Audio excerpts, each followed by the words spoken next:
This is Old Line Farmer Radio, a Maryland Farm Bureau production, helping you achieve your best farm future.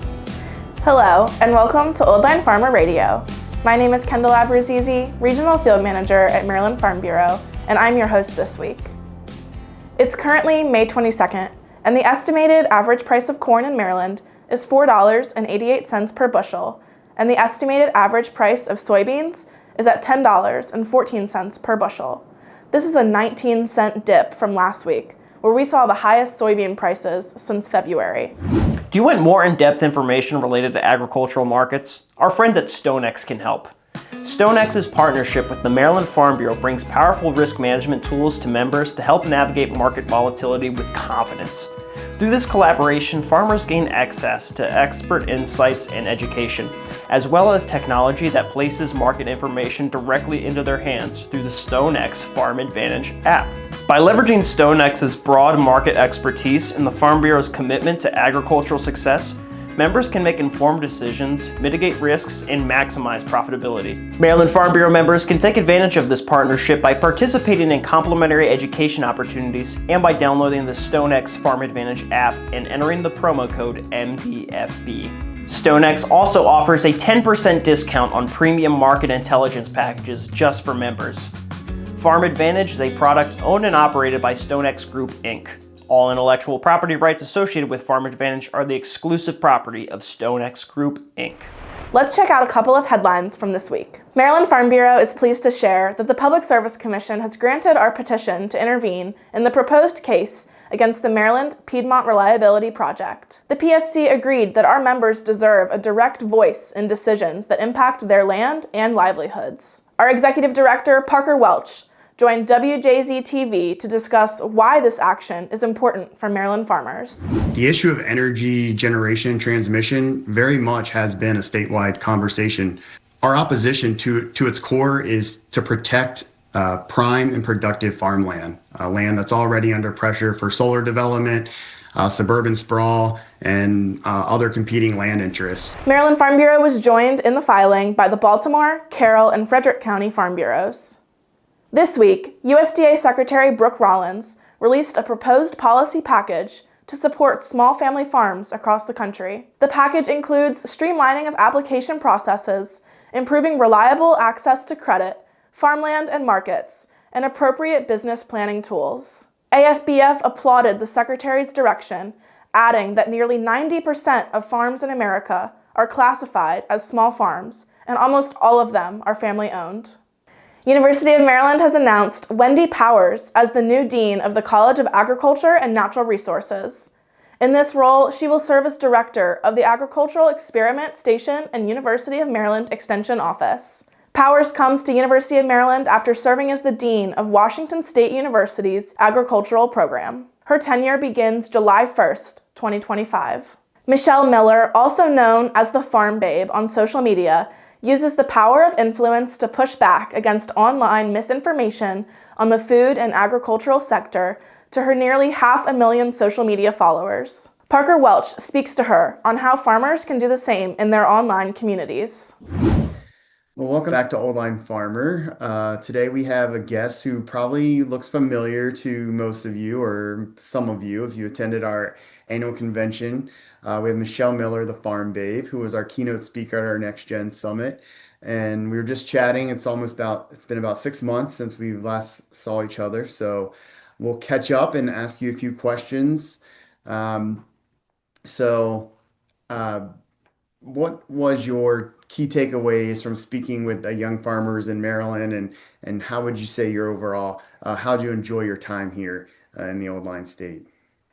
Yeah, well, it was amazing. I really loved how diverse the state is. Like, we were able to go tour a poultry house, which was really neat, and just getting to meet and interact with all of your farmers. You guys are in such a fortunate position to be so close to Washington, D.C., and really be able to influence some of the most important people being where you are. So that was probably some of my favorite takeaways, was just getting to see and learn more about ag in your state.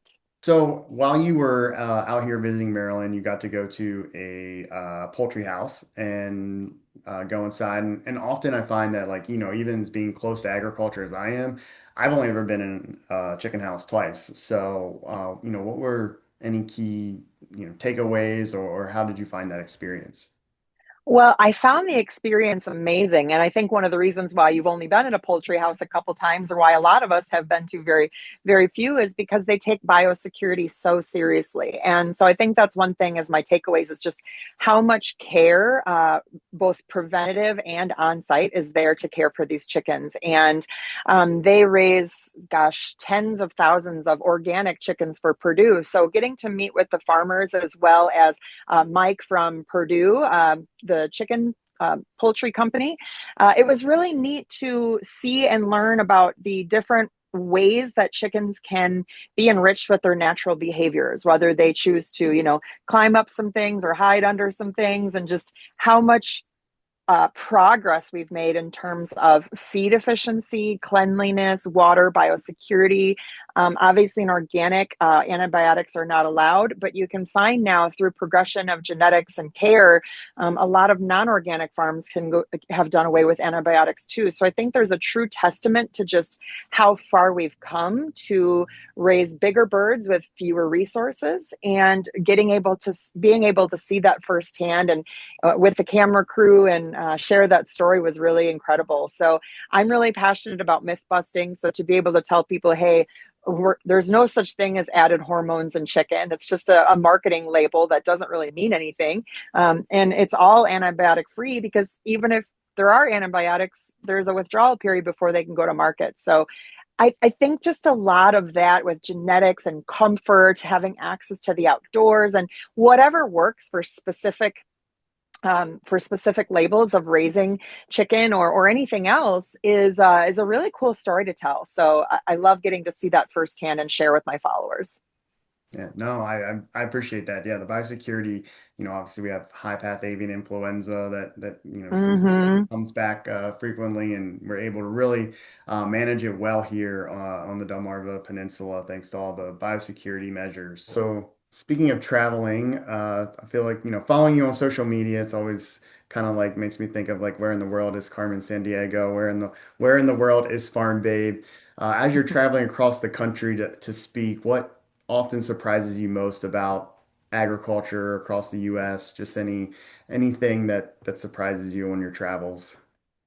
Yeah, one of my favorite things about traveling for agriculture is just all of the differences in culture and people. So I can go out west to like a Montana and be around a bunch of cowboys and ranchers and the rodeo crowd, and then over to the Garden State in New Jersey, which is very diverse fruits and vegetables, down to California, which is lots of the fruit and vegetable salad bowl capital of the world, to Texas with cotton and the Great Plains, all over the place, right? So every different part of the region is different, from sometimes the way they speak, the way they farm, the way they dress, the way their culture is.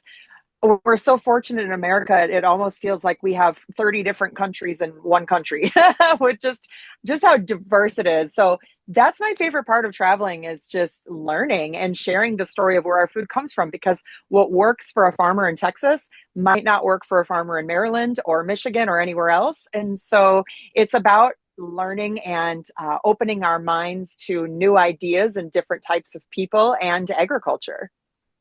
Yeah. Now, Maryland's often called America in miniature, and we kind of have the same sentiment that one size does not fit all, even from Western Maryland down to Eastern Shore. So I can definitely resonate with that. In your opinion, what is causing the rise of ag and food misinformation online?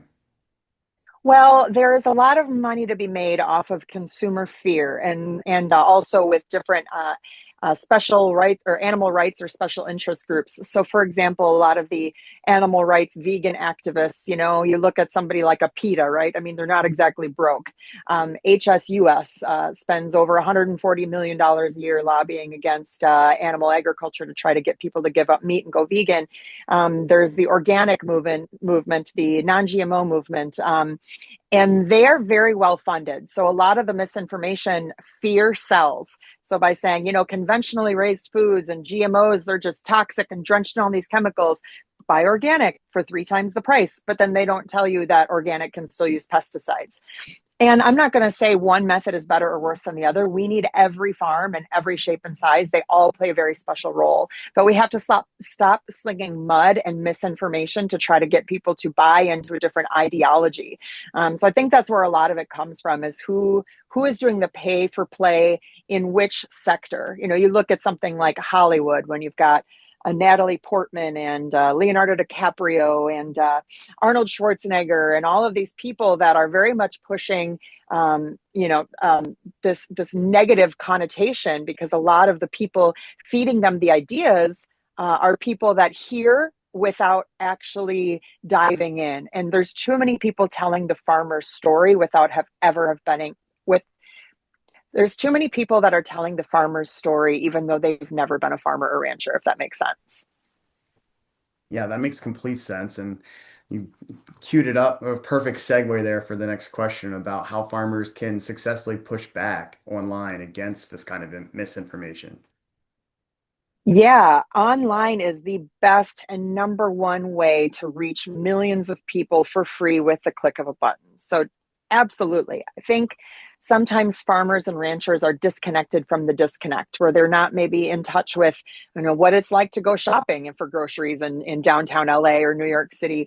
So this is a way for us to get our voices out there, because when we're in a small town, we maybe see the same, 100 people. But through social media online, by sharing your story and opening your heart, your family, your personality, opening your barn doors and taking people along in the tractor with you, is a way that people can get a first-hand experience of where their food comes from. And I believe there's never been a better time for people to learn about where their food comes from, and people wanting to be more and more interested in that and making sure that their farms are doing the right things so they can feel comfortable purchasing our products.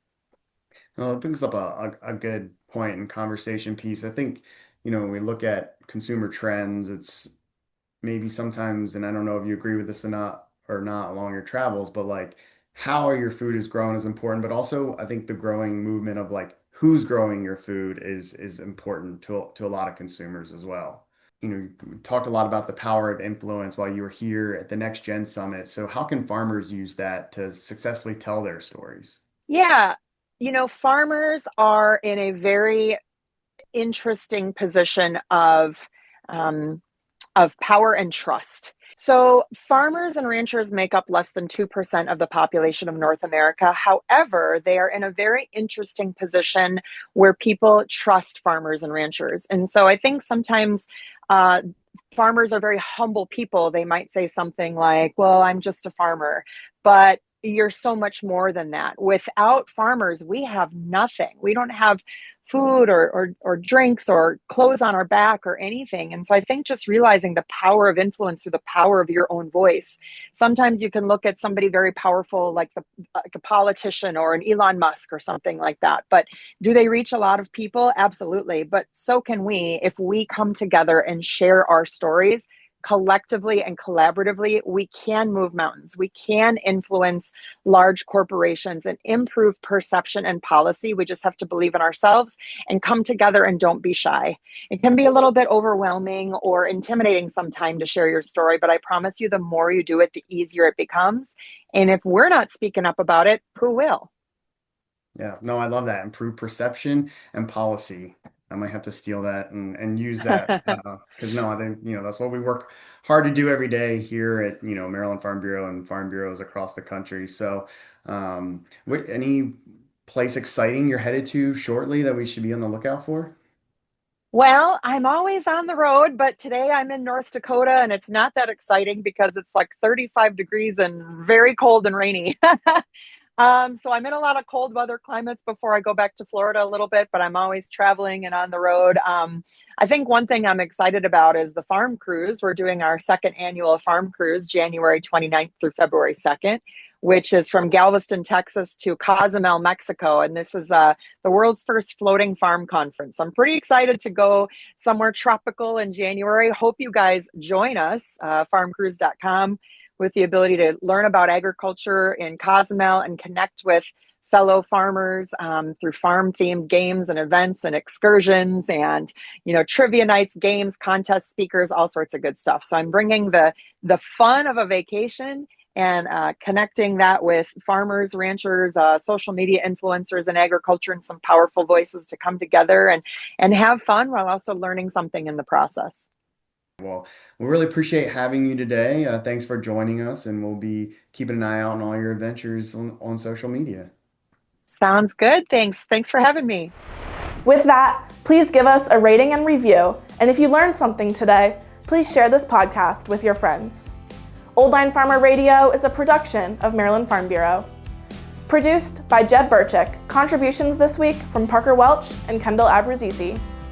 Introduction by Hollis Zimmerman. Thank you for listening, and we will catch you next time on Old Line Farmer Radio.